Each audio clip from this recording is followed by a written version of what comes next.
창세기 3장 1절부터 6절까지입니다. 창세기 3장 1절부터 6절까지입니다.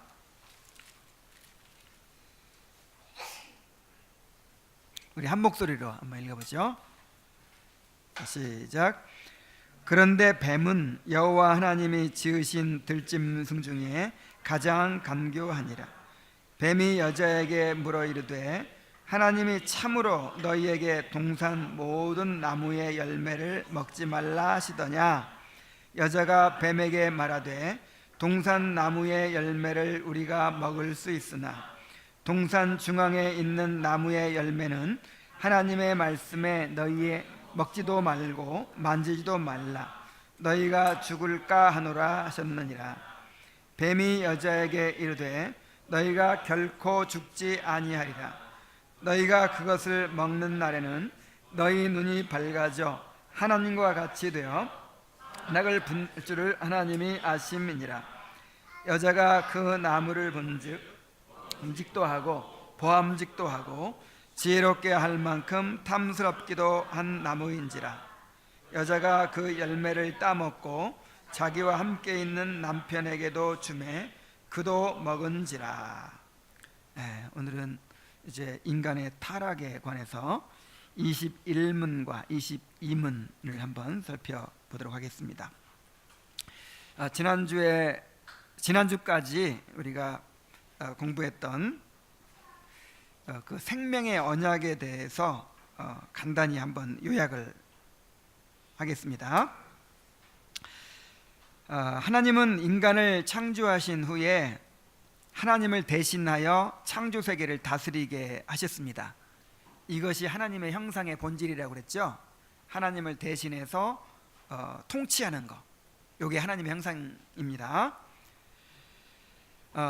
그래서 이 창조 세계에서는 인간이 왕인 거예요. 왕, 하나님의 대리 통치자. 인간보다 더 높은 것은 없는 거예요. 하나님께서 그렇게 다 위임해 주셨어요. 그런데 이렇게 인간은 창조 세계를 다스리는 왕이 되었지만 어디까지나 하나님의 피조물이었어요. 그래서 하나님께 절대 의존해야만 살아갈 수 있는 거예요. 절대 의존된 존재입니다. 그것을 잊어버리기가 쉽죠. 왜냐하면 내가 지금 왕이 되어서 내가 막 통치하고 살아가니까 지금 그것이 다 하나님께로부터 오는 그 은혜거든요. 내 생명을 주님이 붙들고 계시거든요. 근데 그것을 잊어버리기가 너무 쉬운 거예요. 내 힘으로 살아가는 것처럼 느껴지고 내가 왕인 것처럼 그렇게 이제 생각이 될 수 있거든요. 자, 그리고 또 한 가지는 하나님의 뜻대로 세상을 다스려야 돼요. 하나님께서 맡겨주셨다고, 왕이 되게 해주셨다고 해서 내 마음대로 다스릴 수는 없고 하나님을 대신해서 다스리는 거니까 하나님의 영광을 추구해야 되는 거예요. 자, 하나님께 절대 의존해야 하고 그 다음에 하나님의 뜻대로 이 세상을 다스려야 했습니다. 이것을 항상 지켜야 돼요. 근데 문제는 인간에게 자유의지가 있다는 것입니다. 인간은 자유의지를 가진 존재로서 하나님의 명령에 순종하여 계속해서 복을 누릴 수도 있고 불순종하여 그것을 잃어버릴 수도 있어요. 그래서 하나님은 아담과 생명의 언약을 맺으셨습니다. 이것을 요약하면 순종을 조건으로 인간에게 영원한 생명을 약속하신 것이죠. 네가 순종하면 내가 너에게 영원한 생명을 주겠다. 그러면서 생명나무로 딱 이제 약속을 하시는 것이죠. 만약에 그렇지 않았다면 어떻게 됐을까요? 항상 타락할 위험이 있죠. 그래서 그때 아담이 이 선악과가 없이 그냥 이렇게 계속 오늘까지 이렇게 이제 타락하지 않고 존재했다 하더라도 언제 타락하게 될지 모르잖아요. 그러니까 항상 이제 인류는 그런 멸망의 가능성이 있는 거예요. 그래서 하나님이 아담을 더 좋은 것을 주고자 하셨어요. 더 높은 위치로 올리고자 하셨어요. 결코 타락할 수도 없고 결코 죽을 수도 없는 그런 완전한 생명을 이제 약속하신 것이죠. 그래서 그것이 바로 순종을 조건으로 인간에게 영원한 생명을 약속하신 생명의 언약입니다. 다른 말로 행위 언약이죠. 하나님은 인간이 지켜야 할 의무를 선악과를 먹지 말라는 명령으로 요약해서 그의 순종을 시험하셨습니다. 그러니까 시험하셨으니까 성경에는 안 나오지만 시험 기간이 있는 거예요. 그게 이제 얼마큼인지 모르지만 그 선악과를 먹지 말라는 명령에 순종하면 그 순종의 기간 내에 이제 합격을 하면 하나님께서 약속대로 영원한 생명을 이제 주시는 것이죠. 더 높은 위치로 끌어올리시는 것이죠. 자, 그러나 인간은 하나님과의 언약을 어기고 범죄하여 타락하게 되었습니다. 자, 오늘 배울 내용이, 오늘 공부할 내용이 바로 이제 인간의 타락이에요. 우리 21문을 다 같이 한번 큰 소리로 읽어보겠습니다. 자, 시작. 인간은 하나님이 창조한 처음의 상태를 유지하였는가? 답. 그들 자신의 의지의 자유에 맡겨진 우리 인류의 첫 부모는 사탄의 유혹을 통하여 금지된 열매를 먹음으로써 하나님의 계명을 범하였으며 그리하여 창조된 무죄의 상태로부터 타락하였다. 자, 이렇게 이야기하고 있어요. 자, 인간이 어떻게 타락했습니까? 이 무죄 상태에 있던 인간이 어떻게 죄가 생겨났을까요? 이것을 다 우리가 이해할 수는 없어요. 신비입니다, 신비. 우리는 이제 죄성이 있으니까 그 죄성 때문에 이제 죄가 생겨나는 건데, 아담과 하와는 죄성이 없었잖아요. 무죄 상태였잖아요. 근데 어떻게 품게 되었을까? 그 죄악 때문에 품게 되었을까? 그까지는 다 우리가 완전하게 이해할 수는 없어요. 그러나 사탄의 유혹을 통해서 죄가 이제 들어왔다는 것은 알 수 있죠. 죄는 사탄의 유혹으로부터 비롯되었습니다. 자, 우리 창세기 3장 1절부터 6절까지를 통해서 한번 사탄의 유혹이 어떻게 일어났는지를 봅시다. 자, 사탄은 먼저 뱀을 통해 유혹을 했어요. 뱀은 하나님이 지으신 들짐승 중에 가장 간교하더라 그랬는데, 이 간교하다는 말은 지혜롭고 신중하다 그런 뜻이고, 또 나쁜 의미로는 교활하다 그런 뜻이에요. 근데 여기서는 좋은 의미로 쓰여졌을까요? 나쁜 의미로 쓰여졌을까요? 좋은 의미죠. 이 처음에 하나님께서 창조하신 모든 만물이 다 선했잖아요. 그러니까 뱀이 아주 지혜로웠어요. 아주 지혜롭고, 그 다음에 아름다웠을 것으로 생각이 돼요. 지금처럼 징그럽게 막 배로 다니고 이거는 타락 후회잖아요. 저주받았잖아요. 그러니까 우리가 생각하기로는 일단 지혜로웠고, 그 다음에 또 아름다워서 아주 사람에게 호감을 주는 동물이었을 것이며 틀림없어요. 그래서 사탄이 뱀을 통해서 이렇게 유혹을 한 거죠. 만약에 뱀이 오늘날처럼 징그러웠으면 뭐라고 말하면 어떻게 해야 되겠어요? 선악과를 먹어라 그러면 아예 그냥 상대도 안 했을 거 아니에요. 하와가, 하와 보기에 처음에 이 뱀이 그렇게 지혜롭고 아름답고 참 이렇게 호감을 주는 그런 동물이었을 것으로 생각이 됩니다. 그래서 이제 뱀의 모습으로 하와에게 접근한 것이죠.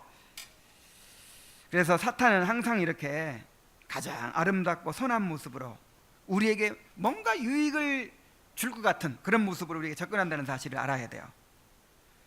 사탄은 심지어 자기를 광명의 천사로 가장한다고 했지 않습니까? 그래서 아무리 좋은 것을 우리에게 제시해 주더라도 그것이 하나님의 말씀에 어긋날 때는 그것이 사탄의 유혹이라는 것을 알아야 됩니다. 예수님께서 십자가를 진다고 하니까 베드로가 붙들고 말렸죠. 주여 그리마옵소서. 예수님 생각해 주는 사람은 베드로밖에 없는 거예요. 그래, 나를 알아주는 사람은 너밖에 없구나. 그러셨어요? 사탄아 물러가라 그랬잖아요. 사탄아 물러가라. 그래서 사탄이 항상 이렇게 우리 편인 것처럼, 우리에게 유익을 주는 것처럼 그렇게 접근한다는 사실을 기억해야 됩니다. 또 사탄은 아담을 유혹한 것이 아니라 하와를 유혹했어요. 언약을 누가 맺었죠? 아담이 맺었죠. 그래서 사실은 이제 목표는 아담인 거예요. 하와는요, 하와가 선악과를 먹고 아담이 안 먹었으면 어떻게 될까요? 갈비뼈 하나 더 빼면 돼요. 갈비뼈 하나 더 빼면 돼. 뭐 하와만 멸망 당해버리고. 근데 아담이 먹었기 때문에 문제거든요. 근데 왜 아담에게 유혹을 하지 않고 하와를 유혹했을까요? 아담은 직접 하나님과 언약을 맺은 거예요. 그리고 하와는 그 언약을 전해드린 거예요. 우리가 하나님과 언약을 이렇게 맺었으니까 당신 선악과 먹으면 안 돼, 이렇게 전해드린 거예요. 그래서 하와가 좀 더 이제 이 경각심이 덜할 수 있고 유혹에 쉽게 더 넘어갈 수 있는 가능성이 있는 것이죠. 그래서 이 동일한 방법으로 우리를 지금 마귀가 유혹하거든요. 이 똑같은 시험이 또 언제 있었냐면 광야에서 예수님께 있었어요. 하와가 이 선악을 알게 하는 나무의 열매를 보니까 먹음직하고 보암직하고 지혜롭게 알만한 탐스럽게 됐다 그랬죠. 예수님도 이 세 가지 시험이 주어진 거예요. 맨 처음에 먹는 것으로 돌로 떡덩이가 되게 하라. 그 다음에 온 천하 영광을 보여주는 것으로 보암직. 그 다음에 또 이제 성전에 뛰어내리면 뛰어내리라 그랬죠. 그게 뭐냐면 그 많은 사람들에게 인정받는 길을 보여주신 거예요. 보여준 거예요. 마귀가 지혜롭게 할 만큼 탐스럽게도 한 이제 그런 시험이라고 할 수 있는데, 그런 시험이 계속 되는 거예요, 우리에게도. 그래서 이 마귀의 전략을 우리가 잘 알아야 되는데, 마귀는 언제나 이렇게 우리의 연약한 부분을 공격합니다.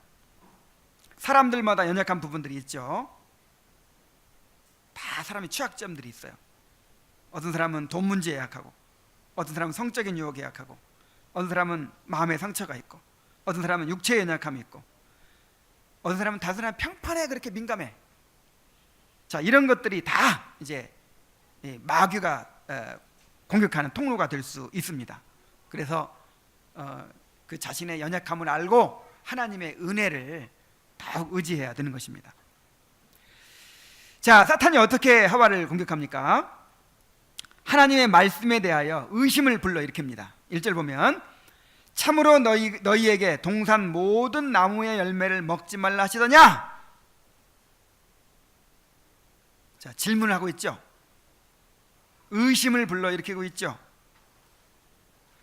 하나님은 동산 모든 나무의 열매를 마음대로 먹으라고 하셨어요. 그리고 순종의 표시로 딱 한 가지만 그만하고 하셨어요. 근데 마귀는 이걸 교묘하게 바꿔서 하나님이 정말 동산 모든 나무의 열매를 먹지 말라 하시더냐? 하나님께서 금하신 게 있단 말이지, 제한하신 게 있단 말이지, 정말 그렇다면 하나님이 과연 선하실까? 이렇게 이제 회의를 일으키는 것이죠. 그래서 마귀는 언제나 이렇게 항상 하나님의 말씀을 의심하게 합니다. 하나님의 선하신 의도를 왜곡하고 하나님이 주신 명령을 부당하게 여기도록 합니다.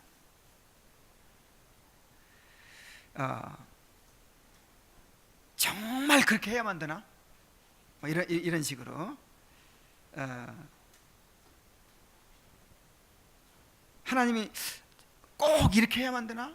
막 이런 생각이 들 때는 아니, 마음으로만 음욕을 품어도 꼭 간음인가? 그럼 어떻게 살아?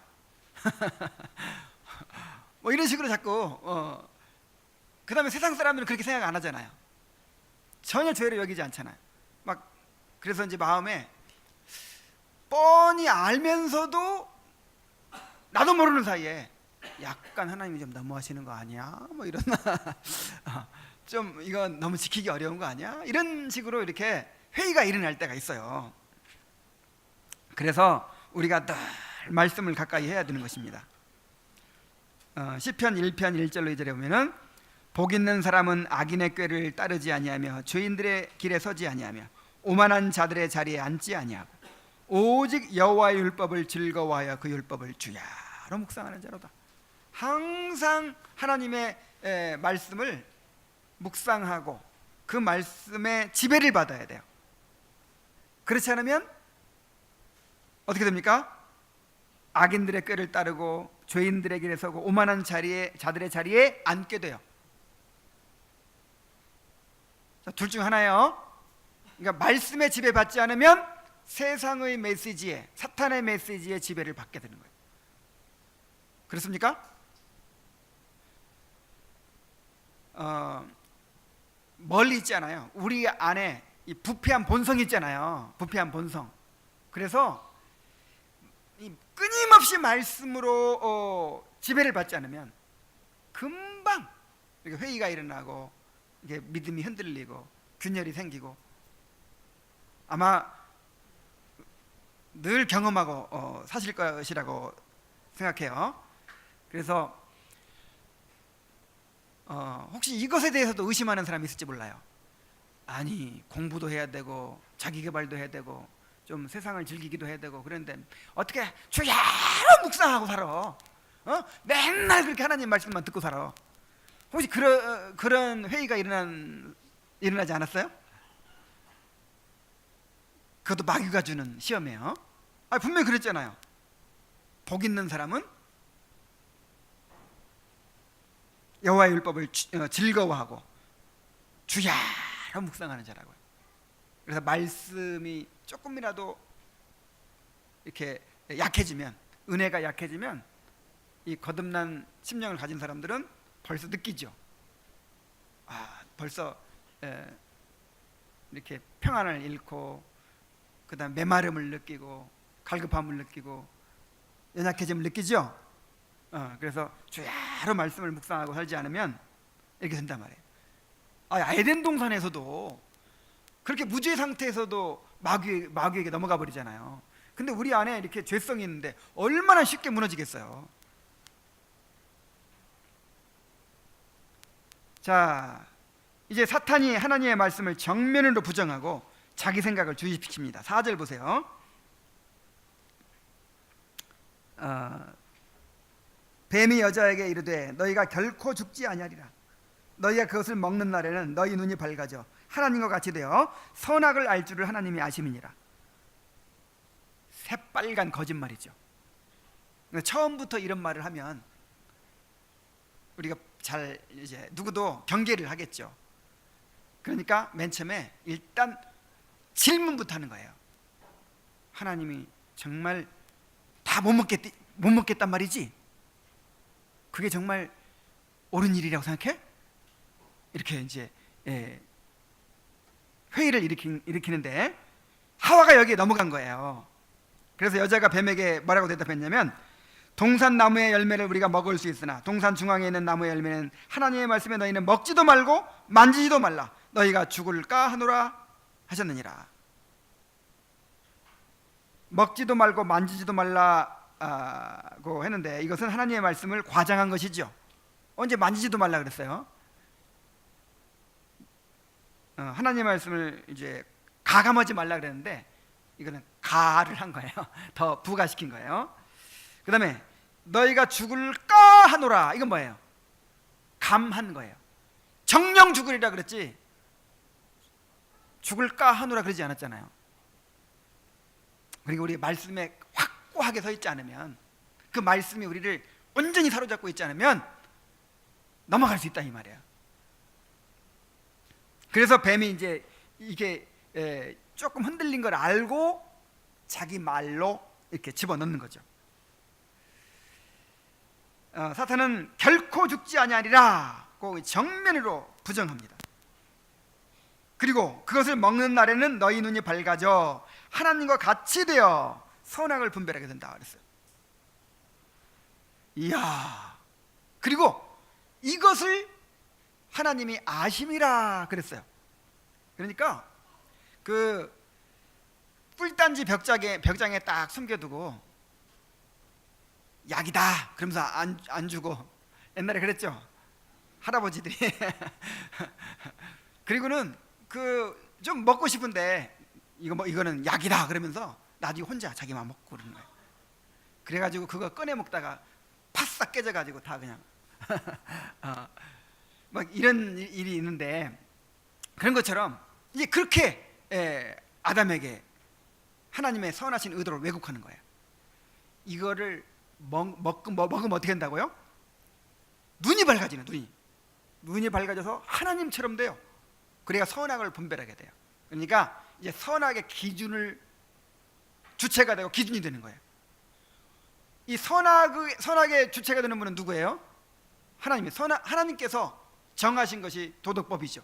근데 이제 내가 그 선악을 분별하고 판단하는 주체가 되는 거예요. 하나님이 되는 거예요. 눈 딱 감고 그거 한번 먹기만 하면 어떻게 돼요? 내가 하나님이 되는 거예요. 근데 이렇게 안 되게 하려고, 하나님이 자기만 하나님 노릇하려고 이 선악과를 못 먹게 했다는 거예요. 이거 먹으면 너무 좋은 건데 못 먹게 했다는 거예요.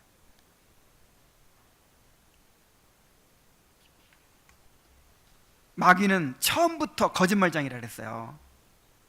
마귀는 항상 이렇게 교묘한 거짓말로 사람들을 속입니다. 하나님의 선하심을 의심하게 하고, 하나님의 요구를 부당한 것으로 매도하고, 하나님을 불신하게 하고, 하나님을 마음에서 몰아내도록 그렇게 부추기고 있어요. 그래서 네가 하나님이 되라는 거예요. 우리가 스스로 하나님 노릇을 하라는 거예요. 우리 자신이 우리 삶을 주관해 가라는 거예요. 그래서 하나님의 명령에서 벗어나면, 하나님의 명령이 너무 우리를 옥죄고 우리가 하고 싶은 것을 못하게 하고 우리를 행복하지 못하게 한다는 거예요. 그래서 그런 억압을 벗어나기만 하면, 내 마음대로만 할 수 있으면 눈이 밝아져서 내가 전에 경험하지 못했던 그런 행복을 누리게 된다는 거예요. 왜 사람들이 하나님께 나오지 않습니까? 또 왜 하나님께 나와서 하나님을 믿는다고 하면서도 하나님께 자신을 온전히 드리지 못합니까? 이게 다 하나님의 말씀보다 마귀의 말을 믿어서 그래요. 여러분, 우리가 죄에 빠지는 것은요, 다 마귀의 말을 믿는 거예요. 이것만 해, 이거 하면 정말 기쁠 거야. 그리고 우리에게 어떤 즐거움을 약속하죠. 이게 다 거짓말이라는 거예요. 거짓말.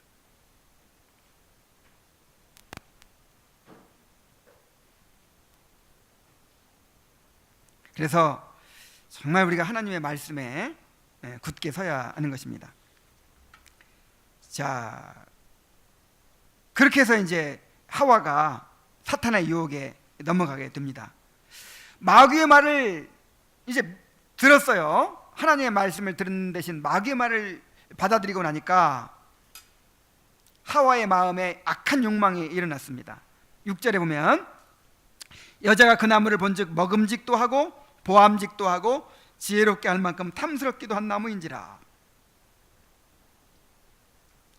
자, 먹음직하다는 것은 먹기에 좋아 보였다, 아주 맛있게 보였다 하는 것이고, 보암직했다는 것은 그것이 너무 갖고 싶어졌다는 거예요.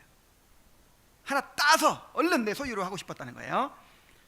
그리고 지혜롭게 할 만큼 탐스럽기도 했다는 말은 그것만 먹으면 정말 하나님처럼 그렇게 지혜롭게 될 것처럼 보이는 거예요. 그래서 하와가 그 열매를 따 먹었어요. 그리고 남편에게도 주었어요.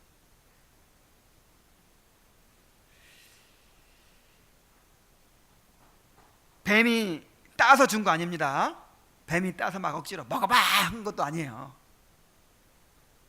그리고 떨어져 있는 거, 떨어지면 아깝다 그러면서 이렇게 주워 먹은 것도 아니에요. 그리고 뭐 어쩌다 그냥 충동적으로 먹은 게 아니에요. 불순한 의도를 가지고 내가 하나님과 같이 돼서 하나님으로부터 독립하겠다라고 하는 이런 반역적인 의도를 가지고 적극적으로 그 열매를 따서 먹었어요.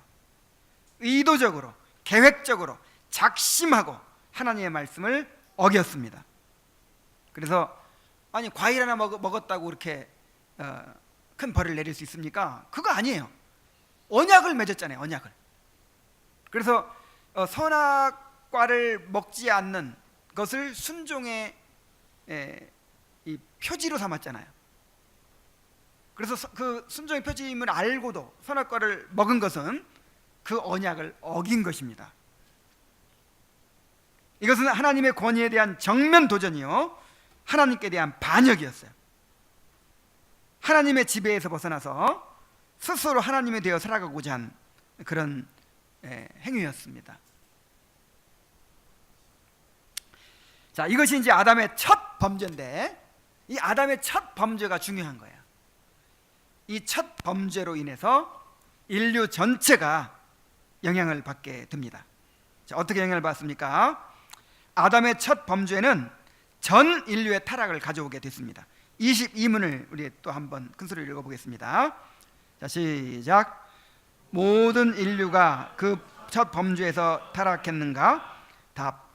아담과 맺은 계약은 그 자신만을 위한 것이 아니라 하나의 공인으로서 그의 후손들도 위한 것이어서 통상적인 출생에 의해서 그로부터 내려온 모든 인류는 그 안에서 범죄했으며 그 첫 범죄에서 그와 함께 타락하였다. 자, 하나님은 아담 개인과만 언약을 맺으신 것이 아니고 아담이 대표하는 전 인류와 언약을 맺으신 거예요. 우리도 언약을 맺은 거예요, 하나님과.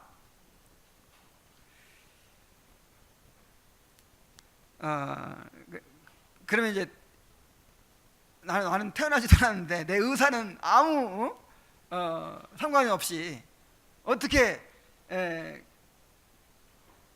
아담이 맺은 언약에 내가 도매금으로 넘어가 가지고 그렇게 함께 죽게 만드느냐, 이렇게 이제 항의할 사람이 있을지도 몰라요.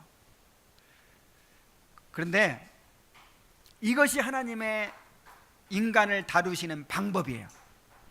하나님은 대표의 원리로 인간을 다루십니다.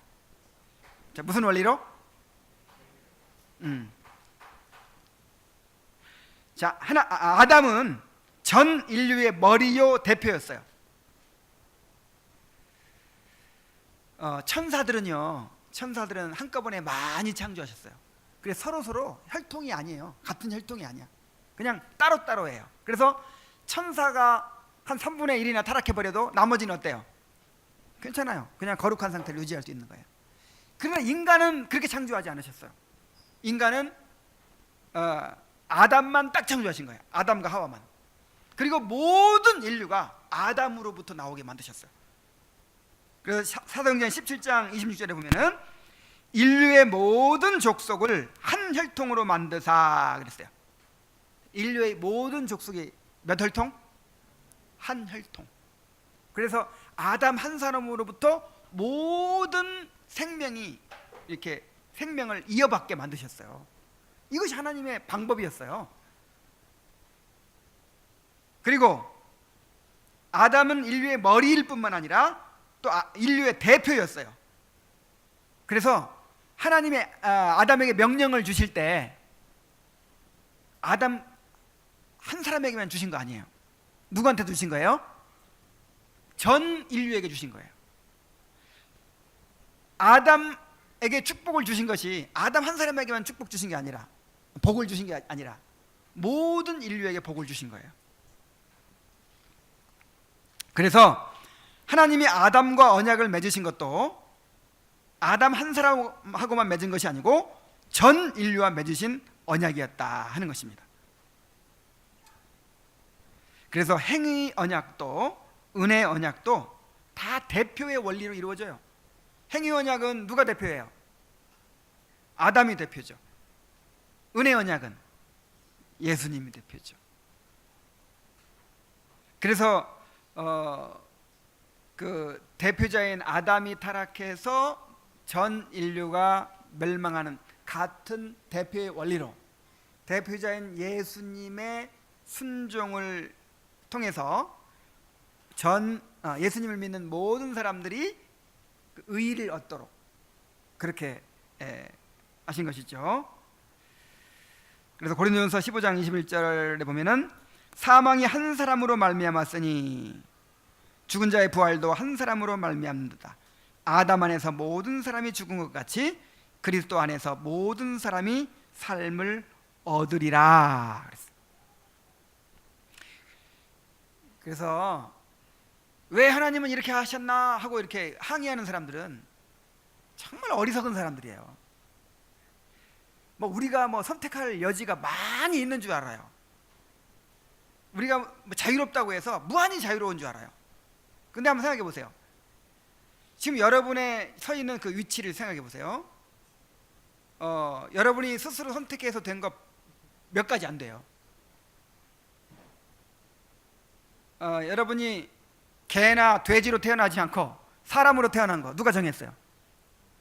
하나님이. 여러분이 남자로 태어나고 여자로 태어나고 누가 정했어요? 하나님이. 대한민국에 태어난 거 하나님. 여러분의 부모 누가 택했어요? 하나님. 피부색 한번 다 따져보세요. 하나님 이 자유라고 하는 거는 하나님만 완전히 자유지 하나님이 허락한 한도 내에서의 자유인 거예요. 자, 너에게 자유를 줄 테니 마음대로 살아라. 자, 마음대로 산다고 날아다닐 수 있어요?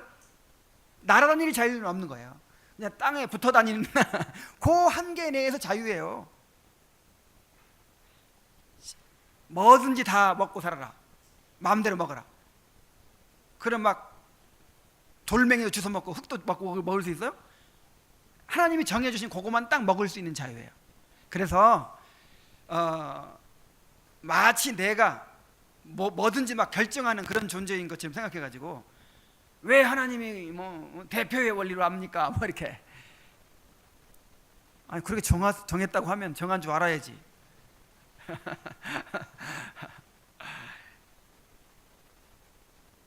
그게 얼마나 좋아요. 예수님 한 분의 순종으로 대표의 원리로 구원하니까 예수님 한 분의 순종으로 그냥 나도 도매금으로 구원받잖아요. 그래서 따라서 아담이 범죄할 때 아담 안에서 모든 사람이 범죄했다 하는 것입니다.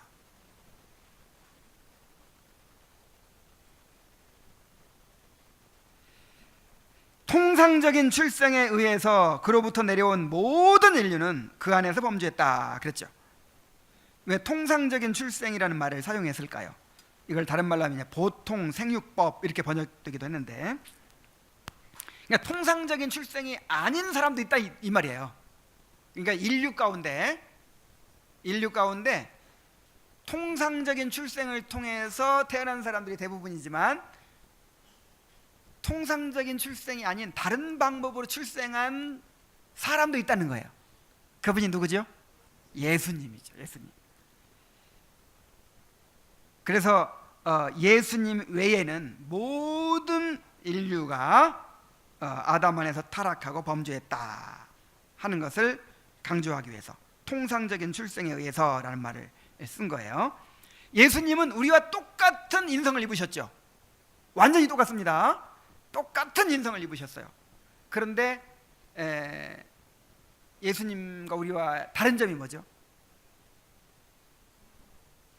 예수님과 우리와 다른 점은 죄성이 없죠. 그 아담의 죄를 유전받지 않은 거예요. 그래서 그 아담의 피를 받지 않고 처녀의 몸에서 남자와 결혼하지 않은 처녀의 몸에서 성령으로 잉태되셨어요. 그래야만 우리의 구세주가 될 수 있기 때문에, 그러므로 예수 그리스도를 제외한 모든 사람이 아담 안에서 범죄하게 된 것입니다. 로마서 5장 12절에 그러므로 한 사람으로 말미암아 죄가 세상에 들어오고 죄로 말미암아 사망이 들어왔나니 이와 같이 모든 사람이 죄를 지었으므로 사망이 모든 사람에게 이르렀느니라. 자, 한 사람으로 말미암아 죄가 세상에 들어왔다. 이 죄가 세상에 들어왔다.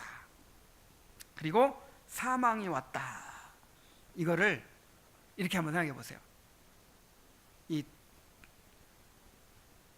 제방이 있어요. 바닷가에 제방이 있는데 그 제방이 툭 터졌어요. 그러니까 그동안에 그 바닷물 막고 있던 바닷물이 한꺼번에 막 온통 밀려 들어와 가지고 온 마을을 뒤덮어 버리는 거예요. 바로 죄가 이와 같아요. 그 아담의 첫 범죄가 바로 그 뚝이 터지는 것과 같았어요. 그러니까 아담의 두 번째 범죄, 세 번째 범죄는 그냥 개인적인 범죄입니다. 뭐 일생 동안 살면서 죄 많이 지었겠죠, 아담도. 그 남은 모든 죄들은 다 그냥 아담 개인에게만 해당되는 죄예요. 그러나 첫 범죄, 아담이 불순종하여 선악과를 먹은 그 첫 범죄는 모든 인류가 이제 거기에 참여한 거예요.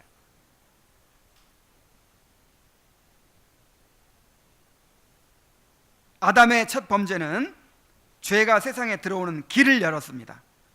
그의 죄로 인해서 죄가 쓰나미처럼 세상에 들어와서 이제 모든 것을 삼키게 된 것이죠.